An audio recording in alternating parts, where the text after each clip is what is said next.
For centuries, popular imagination and artistic representation have largely depicted central biblical figures as fair-skinned, often with European features. Please like, comment, and subscribe.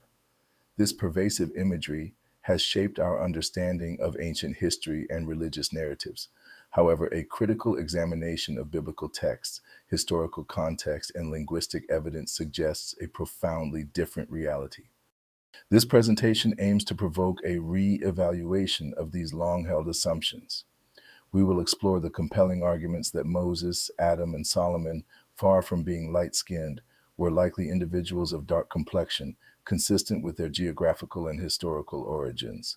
This is not merely an academic exercise, but a crucial step in decolonizing biblical studies and fostering a more accurate understanding of humanity's shared heritage. The very name Adam provides an initial linguistic clue to his potential complexion. Derived from the Hebrew word Adamah, meaning earth or ground, it often carries connotations of redness or ruddy earth. This etymological connection suggests a deep association with the soil from which humanity is said to have been formed. Furthermore, the scientific consensus on human origins places the cradle of humanity firmly in Africa. If Adam represents the progenitor of all humankind, his physical characteristics would logically align with the earliest human populations.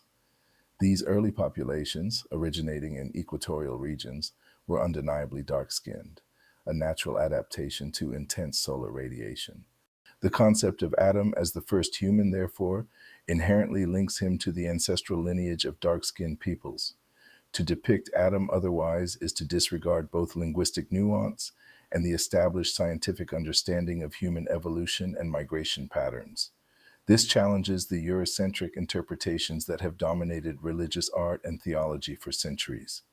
Moses, a pivotal figure in the Abrahamic faiths, is traditionally portrayed as a light-skinned individual, often with Semitic features. Yet his entire upbringing was within the royal court of ancient Egypt, a civilization predominantly populated by dark-skinned peoples. The biblical narrative itself states that Moses was hidden among the reeds to escape Pharaoh's decree, implying he could blend in with the native population. Crucially, the book of Numbers, chapter 12, explicitly states that Moses married a Cushite woman. Cush, or Cush, was an ancient kingdom located south of Egypt, corresponding to modern-day Sudan and parts of Ethiopia. The inhabitants of Cush were unequivocally dark-skinned, often described as burnt-faced or black in ancient texts. The marriage to a Cushite woman and the subsequent criticism from Miriam and Aaron highlights a significant detail about Moses' life and associations. It suggests a comfort and connection with African peoples that would be unusual for a light-skinned outsider.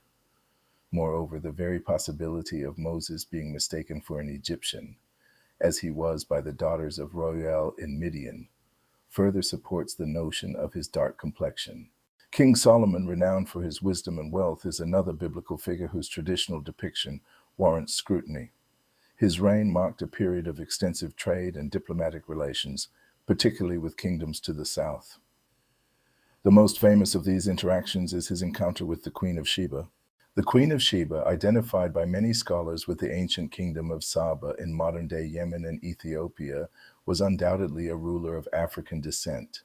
Her journey to Jerusalem and her profound admiration for Solomon suggest a cultural and perhaps even familial affinity. Ethiopian tradition, in fact, claims a direct lineage from Solomon and the Queen of Sheba, further cementing this connection. More provocatively, the Song of Solomon, a book attributed to the king himself, contains a striking verse in chapter 1, verse 5. I am black but comely, O ye daughters of Jerusalem, as the tents of Kedar, as the curtains of Solomon. While often interpreted metaphorically, the literal reading of I am black cannot be dismissed. This statement, spoken by the female protagonist, is often seen as a reflection of the author's own aesthetic appreciation. Considering the historical and geographical context, alongside the internal biblical descriptions, the notion of Solomon, or at least the ideal of beauty he admired, being dark-skinned gains significant traction. This challenges the prevailing Eurocentric artistic representations that have long dominated our visual understanding of this powerful monarch.